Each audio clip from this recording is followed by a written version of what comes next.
पश्चिम बंगाल चुनाव खत्म हो चुका है। 4 मई को नतीजे आने हैं, लेकिन उससे पहले राज्य की सियासत में जबरदस्त बवाल मचा हुआ है।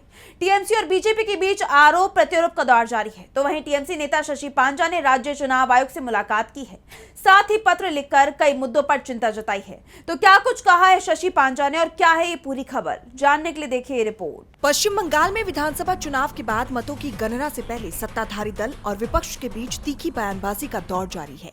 टीएमसी लगातार बीजेपी पर चुनाव में धांधली के कई आरोप लगा रही है। इसी कड़ी में टीएमसी नेताओं के एक प्रतिनिधि मंडल ने राज्य चुनाव आयोग से मुलाकात की।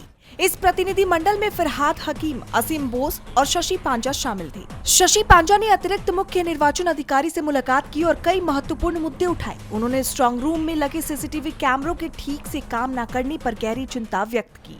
साथ ही चुनाव आयोग से इस मामले में उचित ध्यान देने की मांग की और सवाल उठाया कि मतगणना प्रक्रिया पूरी तरह से पारदर्शी क्यों नहीं है। उन्होंने दक्षिण 24 परगना की 15 बूथों पर होने वाले पुनर्मतदान पर भी अपनी बात रखी। पांजा यही नहीं रुकी, उन्होंने भाजपा पर चुनाव में उकसावी की रणनीति अपनाने का आरोप लगाते हुए आगे कहा, भाजपा की रणनीति थी कि मतदान के दिन अन्य राजनीतिक दलों को उकसाया जाए, इससे परेशानी पैदा हो और कई बूथों पर बड़े पैमाने पर दोबारा मतदान हो सके। भाजपा चुनाव के लिए तैयार नहीं है और वो जीत नहीं रही है।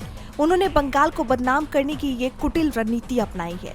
जैसे आप जानते हैं कि तृणमूल कांग्रेस ने मतगणना में सिर्फ केंद्र सरकार और सार्वजनिक क्षेत्र के उपक्रमों के कर्मचारियों को पर्यवेक्षक बनाने के कोलकाता उच्च न्यायालय के आदेश को सुप्रीम कोर्ट में चुनौती दी है। शशि पांजा ने इस संबंध में टिप्पणी करते हुए कहा, ये कोई नया आदेश नहीं है, ये पहले से मौजूद आदेश है जिसे फिर से प्रसारित किया गया है।